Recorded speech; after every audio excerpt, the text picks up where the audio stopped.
इस बार ललित नारायण मिथिला विश्वविद्यालय के द्वारा शिक्षक दिवस के अवसर पर करीब 150 से अधिक शिक्षकों को सम्मानित किया जाएगा। कुल सचिव मुश्ताक अहमद ने कहा कि पिछले वर्ष 4 सितंबर के बाद अभी इस साल तक जितने शिक्षक अवकाश ग्रहण किए हैं उन्हें सम्मानित किया जाएगा। वहीं इसके बाद शिक्षकेतर कर्मचारियों को भी मिथिला विश्वविद्यालय के द्वारा सम्मानित किया जाएगा। वर्तमान मिथिला विश्वविद्यालय कुलपति के द्वारा जो कार्य कर रहे हैं वो काफी सकारात्मक है। चारों तरफ विकास ही विकास दिख रहा है। छात्रों को कोई समस्या नहीं हो, इसके लिए इस बार रजिस्ट्रेशन के साथ साथ ही फॉर्म भराने की प्रक्रिया भी शुरू की गई है। कई अहम फैसले लिए गए हैं जो विश्वविद्यालय के लिए सकारात्मक है। इन्होंने क्या कहा आप सुने। दरभंगा दर्शन से मनोज झा। तो वो न केवल शिक्षा की गुणवत्ता को बढ़ाने में लगे हैं, बल्कि शिक्षकों के मान सम्मान और उनके उत्थान में भी अनवरत लगे हुए हैं।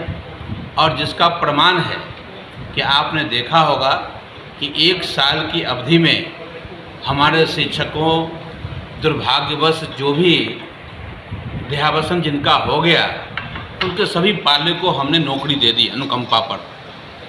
दूसरा काम मैंने किया, यानी कुलपति महोदय के निर्देशन में उनका जो निर्देश था कि उनके फैमिली पेंशन भी किया जाए, वो किया हमने। अब उनका एक निर्देश आया कि हमारे जो शिक्षक हैं जिन्होंने 34 साल 35 साल 36 साल विश्वविद्यालय में सेवा की और वो सेवानिवृत्त हो गए, उनका भी सम्मान होना चाहिए शिक्षक दिवस में।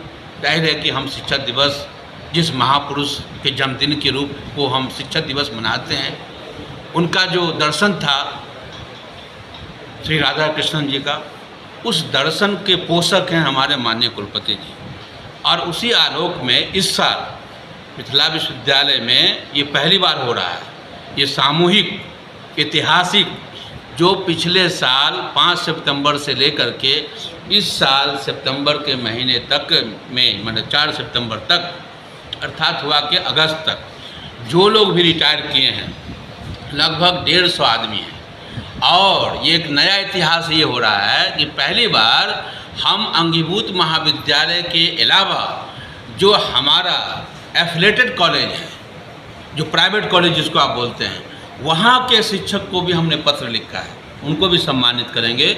और 5 तारीख को भव्य आयोजन हो रहा है जिसमें मिथिला के परंपरा संस्कृति के अनुसार हम पाग चादर और उनको एक स्मृति चिन्ह से सम्मानित करेंगे, उनको प्रणाम करेंगे। और मिथिला विश्वविद्यालय पूरे बिहार में एक नई परंपरा का शुरुआत हो रही है कि सामूहिक शिक्षक दिवस के रूप में हम अपने शिक्षक को प्रणाम करने के लिए बुला रहे हैं, सम्मानित करने के लिए बुला रहे हैं। एक बात ये हुई।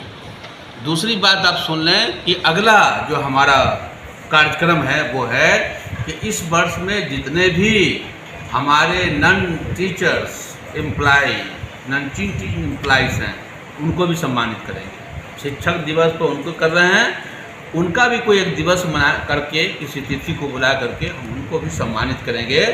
इसलिए कि ललित नारायण विश्वविद्यालय अपने 50 वर्ष में प्रवेश कर रहा है। ललित बाबू की 100वीं जयंती है। इससे अच्छा शुभ अवसर और क्या होगा कि स्वतंत्रता संग्राम की, हमारी आज़ादी की 75वीं सालगिरह है, अमृत वर्ष मना रहे हैं हम।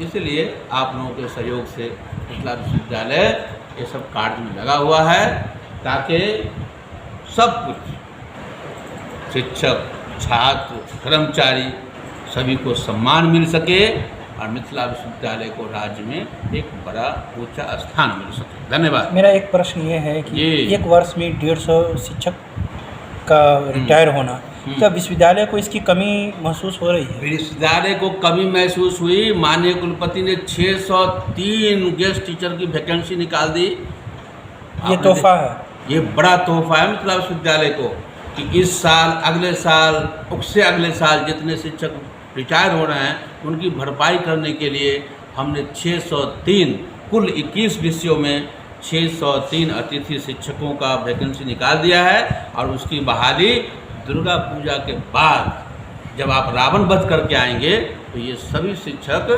आपको खड़े हुए कॉलेजों में मिलेंगे। तो माना जाए कि विश्वविद्यालय की जो परंपरा है कि छात्रों को शिक्षित करना, शिक्षकों को सम्मान करना, कर्मचारियों को सम्मान करना, और जो ये 50 वर्ष पूरे हो रहे हैं विश्वविद्यालय के, उसमें कई कार्यक्रम आयोजित होंगे। बिल्कुल, माननीय कुलपति प्रोफेसर एसपी सिंह साहब ने पूरे साल भर का कार्यक्रम तय कर दिया है। उसमें खेल, संस्कृति, क्रीड़ा विभाग को किया गया है। सभी विभाग अध्यक्षों को आपने अभी देखा होगा कि हमने पूरे 43 कॉलेज के प्रधानाचार्यों की बैठक की, उनको भी टास्क दिया गया है। एक आपने देखा होगा कि ये बिहार का पहला कॉलेज है, माने विश्वविद्यालय है, जो कॉलेजों में पढ़ने वाले शिक्षकों को नामांकन के दिन ही उनका रजिस्ट्रेशन और उनका फॉर्म भरा जाएगा। वो साल भर दौड़ते रहते थे, रजिस्ट्रेशन में नहीं होगा। दूसरा, माननीय कुलपति महोदय का आदेश हुआ है कि इस बार कोरोना काल में जिनके माता पिता गुजर गए, विश्वविद्यालय उनको गोद लेगा, उनका पूरा फीस महाविद्यालय फ्री में विश्वविद्यालय पढ़ाएगा।